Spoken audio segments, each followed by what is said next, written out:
voy a hacerles primero el mapeo de todo el contenido que vamos a ver y que vamos a trabajar. Y lo vamos a ver sobre algunos ejemplos. Ahora mismo estoy compartiendo acá una imagen que es una obra de María Teresa Hincapié, artista colombiana lastimosamente fallecida por enfermedad. Y María Teresa Hincapié fue una artista muy importante, es aún, a pesar de ya estar fallecida, para el campo del performance, de la acción y de la relación con el espacio desde la concepción del habitar. Tenemos entonces dos concepciones, la concepción de memoria y la concepción de espacio. Lo que vamos a plantear es que estas dos concepciones son inseparables. No podemos separar la memoria del espacio, son indisolubles. Y son inseparables porque lo que las enlaza es el cuerpo. Y aquí entramos a que esta relación memoria y espacio está determinada necesariamente por el territorio de lo sensorial. En ese sentido, hago el mapeo de todo lo que vamos a hablar y voy diciendo los autores. En ese sentido vamos a acudir a un autor que es Thomas Hobbes. El cuerpo entonces es el que permite la experiencia de habitar un lugar. Al mismo tiempo, la experiencia del cuerpo habitando un lugar permea la memoria. En ese sentido vamos a hablar de tres tipos de memoria. Ahora van a ver cómo se refleja eso en la obra de María Teresa Hincapié. La memoria creada, o sea, la memoria que yo creo, la nueva memoria que creo, la memoria profundizada, quiere decir una memoria que preexiste y que yo profundizo en ella a través, en este caso, del habitar artístico, pero puede ser el habitar humano en general. Y la memoria recuperada, quiere decir una especie de autoetnografía, que lo hemos trabajado en diferentes talleres, y que recupera una memoria que yo no tenía concientizada. Bien, ese es un primer punto. Por otro lado, vamos, para entender esta relación de memoria, espacio y demás, categoricemos la concepción de espacio. Cuando hablamos de espacio, hablamos de una categoría, una concepción, digámoslo así, amplia. Quiere decir que hay una diferenciación entre la categoría del lugar y la categoría de espacio. Eso es muy importante. El lugar refiere a la instancia física. Así lo estamos manejando en estos contenidos. O sea, el lugar es lo que es lo concreto, lo físico, por fuera de incluso mi existencia en él. La concepción de espacio es una concepción que se amplía mucho más. Quiere decir que uno puede hablar de espacios imaginarios, espacios virtuales, espacios de ensoñación, etcétera, etcétera. Y por supuesto deriva del lugar, pero cuando hablamos de espacio permitimos una amplitud en la concepción y se da a través de lo que acabo de decir, la relación entre la memoria, el cuerpo, la experiencia del habitar y por supuesto lo sensorial. Pero atraviesa entonces aquí lo significativo, en tanto que significo el lugar a la vez que lo habito y deja de ser un lugar, digamos, solo físico para traducirse a un lugar de significación. O sea, ya no es solamente un cuarto, una habitación, unas paredes, una tierra, una calle en términos de lo concreto, sino que trasciende a ser una significación, se poetiza el espacio en mi memoria, en mi mente, en mi imaginación, ya sea que después con eso haga creación o sencillamente como persona, como ser humano, lo habite desde esa significación. Ahí tenemos entonces el otro texto que les voy a compartir ahorita, anoten por favor, muy importante para esta concepción, y es La poética del espacio, de Bachelard. La poética del espacio da cuenta precisamente de cómo el lugar deviene espacio de significación en el momento en que lo habitamos, donde, en ese sentido, lo que marca mi relación de habitar con el espacio ya no es solamente la fisicalidad, aunque puede partir de ella. Ya hemos dicho en otras ocasiones que mi cuarto puede ser exactamente igual al cuarto de mi vecino, la diferencia es que lo significo y entonces en esa significación, además de ser un espacio, digamos, en términos de lo concreto, que tenga muros, que tenga cemento, que tenga un falso techo, que tenga persianas, que tenga vidrios, que, en fin, la materialidad, además de esa materialidad, estamos hablando de que para mí, mi cuarto puede ser un océano, puede ser una jungla, puede ser una cueva. Eso es lo que llamamos la poética del espacio, donde el lugar deviene un espacio poético. Eso es muy importante y en ese sentido para el arte es fundamental. Esa diferenciación entonces entre lugar físico y espacio como significación nos va a dar la relación desde el habitar como un acto creativo. Y se da solamente con el habitar. Lógicamente, si yo no habito el lugar físico, no va a devenir en una significación.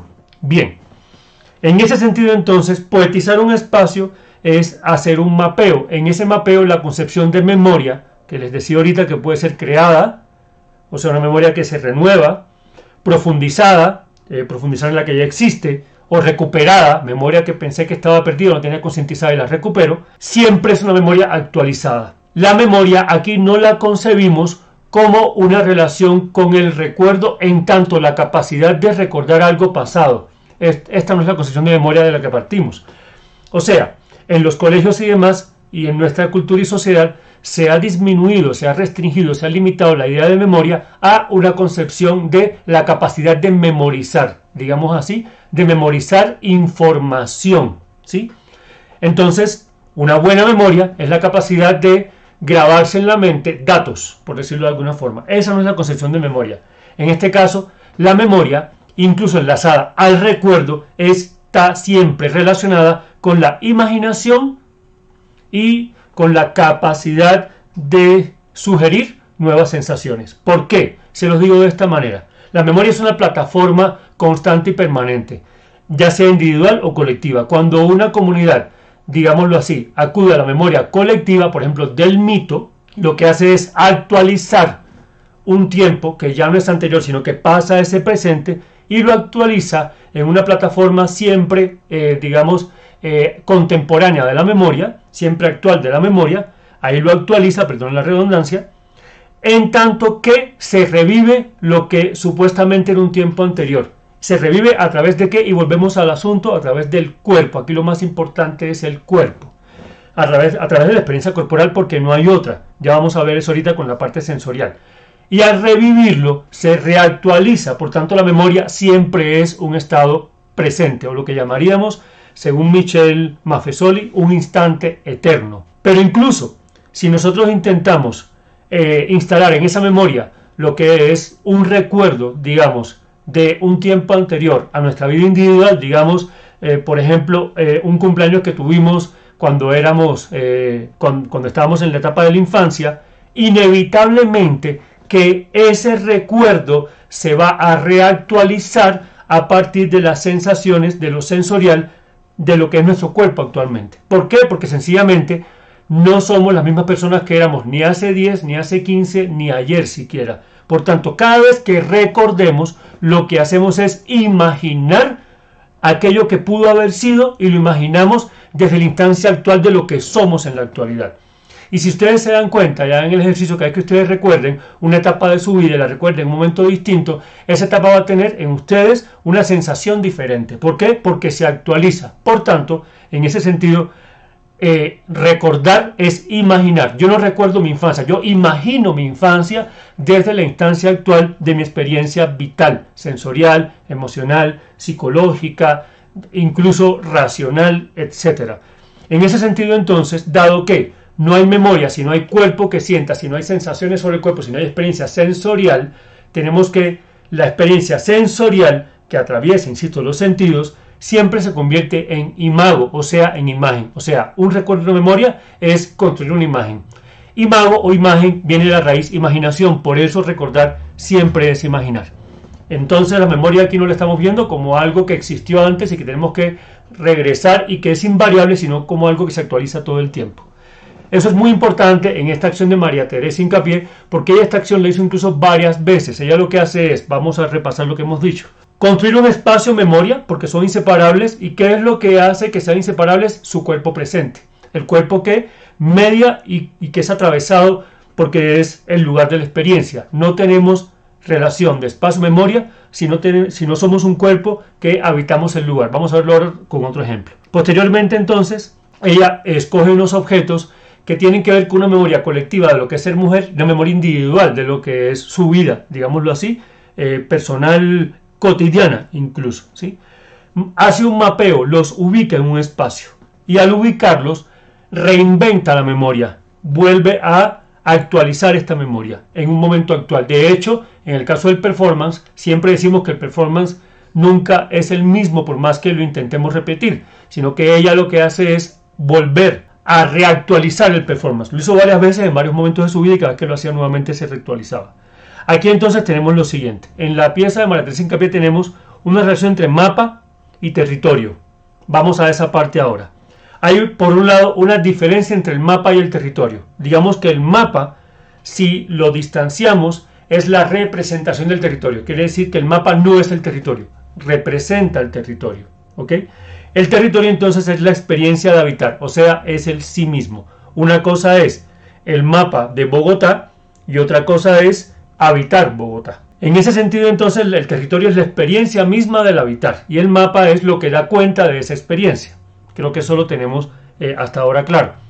Ahora bien, este mapa podría ser, según dicen Deleuze y Guattari, un calco, quiere decir algo que deja de ser coherente con la experiencia concreta del territorio y más bien es un modelo que se reproduce más allá de la experiencia real del territorio, como cuando por ejemplo algunas empresas, digamos, muy interesadas en la economía, deciden hacer minería y establecen un mapa que impone sobre el territorio, o cuando un psicoanalista tiene un mapa de lo que es la identidad, lo impone como un molde sobre el cuerpo de la persona, de su especificidad, o cuando un docente, quizás lo he hecho muchas veces, y me perdonan si lo hice alguna vez, un docente hace un mapa de un programa y lo incorpora como un molde hacia las identidades diversas de sus estudiantes, sin que el mapa, por el contrario, derive del territorio. En ese sentido, hay mapas que pueden ser calcos que no responden al territorio aunque intenten representarlo. Por otro lado, hay mapas que sí devienen del territorio. O sea, quiere decir que derivan del territorio, ya sean que son textos que describen claramente el territorio o que la experiencia da lugar al mapa. Entonces, cuando nosotros, por ejemplo, y este caso es interesante, la misma experiencia dibuja un mapa en el espacio, pues aquí hay un mapa que deriva del territorio. O cuando, según cómo vivimos y habitamos, redactamos o describimos el mapeo de nuestras relaciones con el espacio. En ese sentido, entonces, vamos a la otra concepción.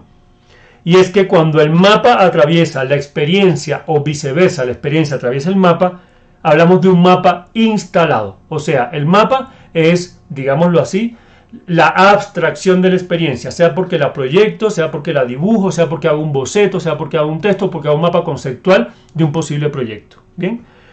Cuando ese mapa es atravesado por la experiencia o el mapa se conecta con la experiencia, ese mapa se instala. ¿Qué significa un mapa instalado? Significa un mapa que se lleva, se aterriza a la experiencia concreta de vida. Si yo tengo un mapa conceptual, por ejemplo, digámoslo así, de lo que sería un proyecto, y yo digo que mi proyecto en el mapa conceptual, imagínense unos dibujos, ¿no? Tiene como centro el cuerpo, digamos, se conecta, es un mapa conceptual, con la piel, con la ropa, con el género, etc. Eso es un mapa conceptual. Uno lo puede leer como mapa, como abstracción de la experiencia y suponer muchas experiencias diferentes. O sea, yo no les estoy diciendo cómo aterriza este mapa en una experiencia, sino que les muestro una abstracción de lo que sería la experiencia en sí. ¿Qué hace entonces el mapa instalado? Llevar esa abstracción, esa suposición, esa idea a una experiencia que no tiene que dar cuenta de todos los elementos del mapa, sino que lo sintetiza en una acción determinada, en una experiencia determinada. Y ahí vamos al mapa instalado. Ahora, el mapa instalado implica, y aquí paso a otra parte de la presentación, el mapa instalado va a implicar necesariamente lo que sería un mapa vital. O sea, para que un mapa se instale en la experiencia, pasa por el cuerpo y se convierte en, y hay varias categorías, hablamos a veces de mapa sensible o de mapa vital. El mapa sensible es un mapa que, en definitiva, pasa justamente por el cuerpo, por lo sensible. Sobre lo sensible, que es importantísimo en esta explicación, en esta charla de hoy, hay un video que dejaré en la descripción para no ampliar el asunto, pero lo sensible tiene que ver directamente con las sensaciones, directamente con la experiencia misma de lo que es lo que nos atraviesa en la relación directa con la realidad. Y es muy de lo corpóreo, pero no deja por fuera lo imaginativo. Este ejemplo que vemos acá son posibles mapas instalados en el campo de lo sensible. Aquí estamos viendo entonces, voy a mover acá para que lo veamos acá, Dennis Oppenheim, artista de los años 70, con esta pieza que se llama Transfer Drawing, dibujo en transferencia, donde a través de lo sensible, de la transferencia del cuerpo, Dennis Oppenheim hace un dibujo en la espalda de su hijo, él lo transmite y después se intercambia. Esto es una manera de, digámoslo así, un mapa abstracto, aterrizarlo a través de una acción y a través de un performance. ¿Por qué tiene que ver con el habitar? Porque en este caso el habitar implica el habitar del cuerpo, el habitar del espacio intermedio entre los cuerpos.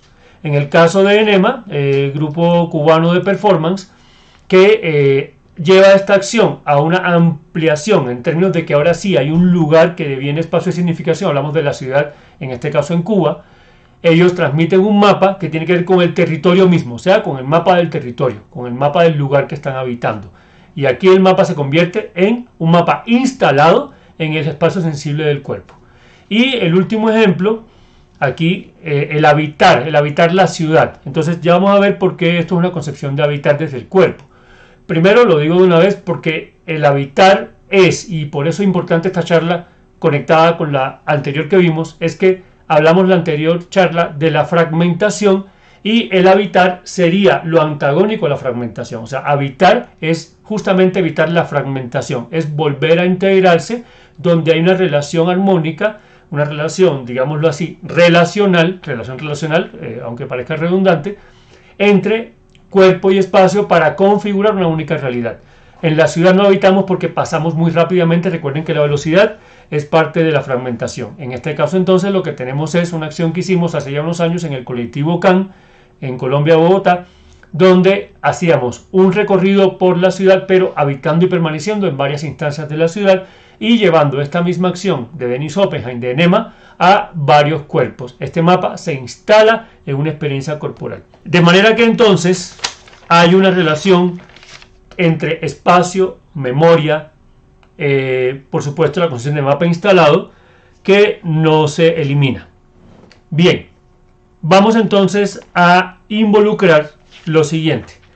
No podemos descartar en la relación memoria-espacio, a través del cuerpo y la experiencia, la percepción.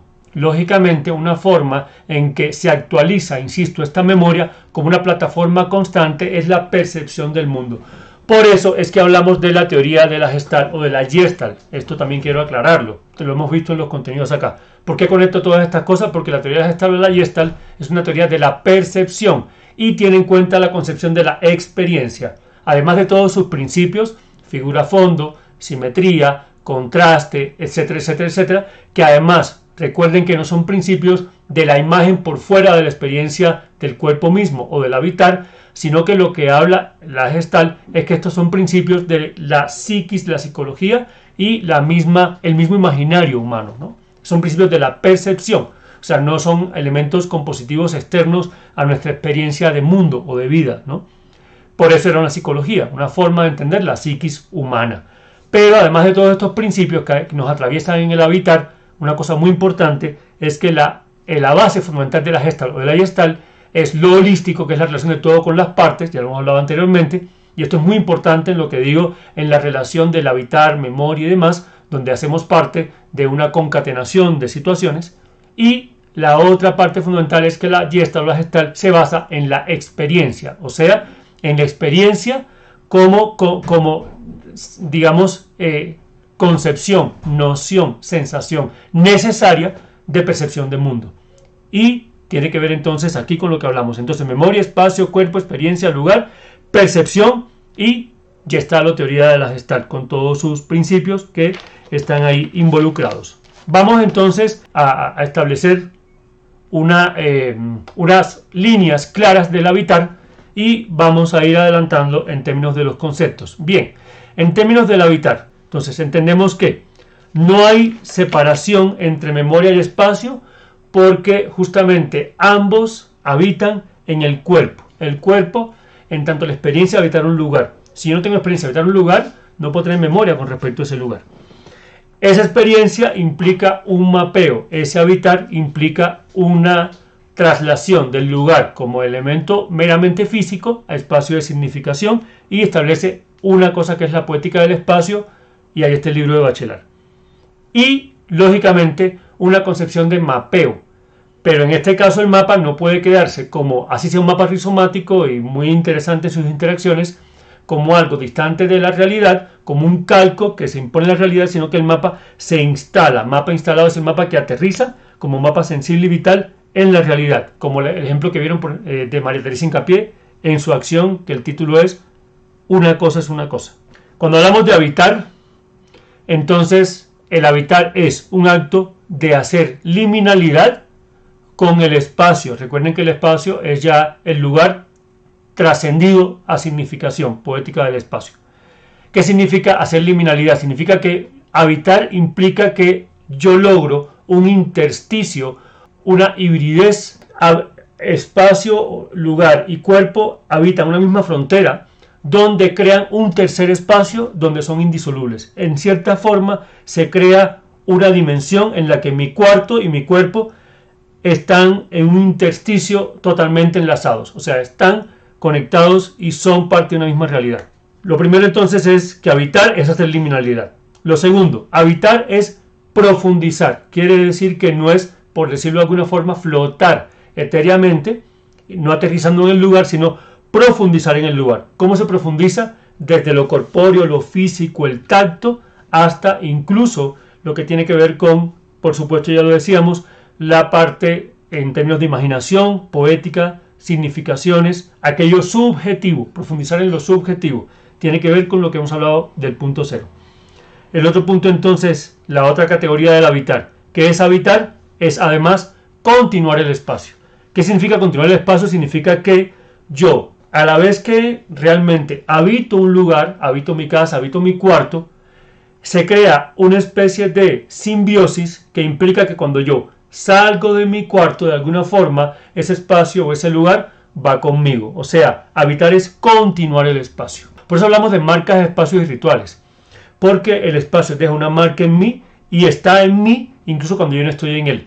Si alguien habita realmente la costa porque ha profundizado, porque ha hecho liminalidad, porque se ha instalado en ella como un cuerpo, porque ha atravesado su sensorialidad, porque la memoria está todo el tiempo activa, estoy resumiendo todo lo que hemos dicho, por ejemplo en la costa, no importa a dónde vaya, es como si uno sintiera que el sol, el mar, el clima, y está en todo, está en la forma de moverse el cuerpo, en la forma de hablar, le acompaña. Por tanto, se logra habitar cuando salimos del espacio, el espacio continúa en nosotros. Esta es una acción de Marina Abramovic y Yulai que se llama Expanding Space. Expanding Space significa expandiendo el espacio. Lo que hacen en esta acción es que se desplazan, tienen dos columnas que en una configuración casi instalativa, escultórica, interesante y compleja al mismo tiempo, tienen una estructura por unas, guías que las columnas pueden desplazarse,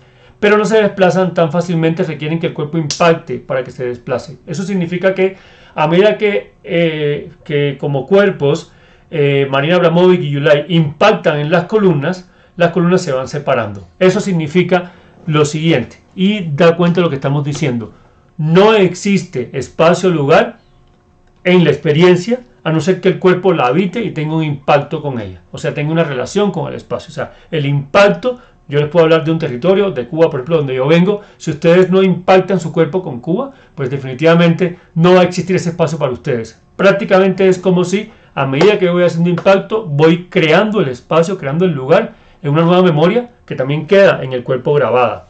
Esta acción prácticamente es, simbólica de esta relación. No hay lugar, no hay espacio, sino hay experiencia con el espacio.